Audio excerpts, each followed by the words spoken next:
আসসালামু আলাইকুম everyone, welcome to my page. কি অবস্থা সবার? আশা করছি সবাই অনেক ভালো আছেন। তো আজকে চলে আসলাম খুবই র্যান্ডম একটা ব্লগ নিয়ে যে আমি আজকে ডিনারের জন্য কি রান্না করছি। তো এখানে লইট্টা মাছ ভেজানো হয়েছে। তো এই মাছটা আমাদের খুবই পছন্দ, বাট আজকে আমার প্রথম রান্না করা হবে, তো সেটাই আপনাদের সাথে শেয়ার করব। তো রান্না করার আগে আমি এখানে পেঁয়াজ, তারপর আলু আর কিছু টমেটো কেটে নিয়েছি। আর আজকে আমি আরও একটা তরকারি রান্না করব, সেটা হচ্ছে ডিমের তরকারি। তো এখানে ডিমগুলোকে খুব ভালোভাবে ধুয়ে নিচ্ছি। এখানে ডিম সিদ্ধ করে যে ভুনাটা করা হয়, ডিম আলু দিয়ে যে তরকারিটা করা হয়, তো সেটা রান্না করব। তো এখানে ডিমগুলো খুব ভালোভাবে ধুয়ে নিচ্ছি, এখন সিদ্ধ করতে দিয়ে দেব। তো প্রথমে আমি এখানে ডিম সেদ্ধ করতে বসিয়ে দিয়েছি, আর অন্য পাশে ভাত বসিয়ে দিয়েছি। তো আগে এগুলো হয়ে গেলে মোটামুটি আমার কাজটা অনেক ইজি হয়ে যাবে। অন্যদিকে এখানে লইট্টা মাছগুলোকে খুব সুন্দর করে ছোট ছোট করে কেটে নিয়েছি, কেটে ধুয়ে পরিষ্কার করে নিয়েছি। আর এই লইট্টা মাছ কার কার পছন্দ অবশ্যই কমেন্ট করে জানাবেন।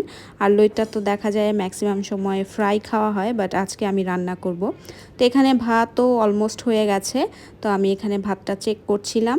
এরপর অন্যদিকে আমি এখন লইট্টা মাছটা রান্না করব। তো রান্না শুরু করে দিয়েছি। এখানে অনেকগুলো পেঁয়াজ প্রথম ভেজে নিচ্ছিলাম। আমি আবার একটু রেসিপি দেখে নিই, যেহেতু আগে কখনো লইট্টা মাছটা রান্না করা হয়নি।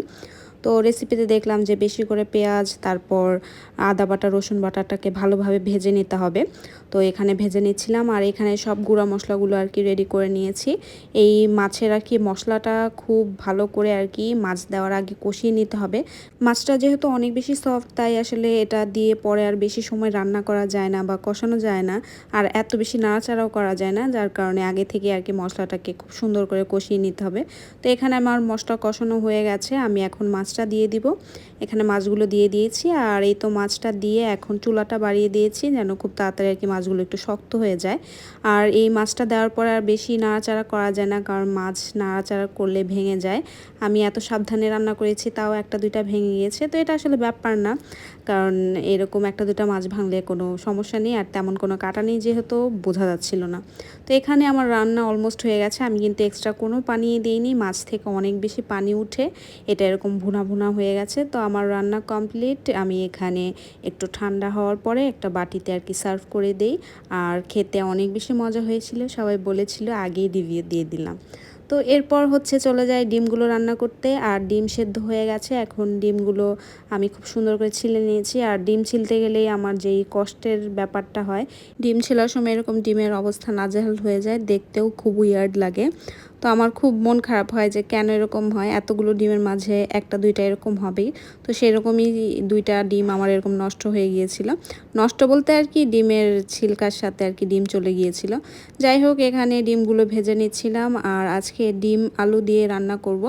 তো আমার ননদ আবার বলছিল যে আলুগুলোকে একটু হালকা ভেজে নিলে নাকি রান্নাটা ভালো হয়, খেতে টেস্ট হয়। তো ওর কথা অনুযায়ী আমি এখানে প্রথমে আলুগুলোকে একটু লবণ আর অল্প একটু হলুদ দিয়ে খুব সুন্দর করে ভেজে নিচ্ছিলাম। তো আমার এখানে ডিম আর আলু ভাজা শেষ।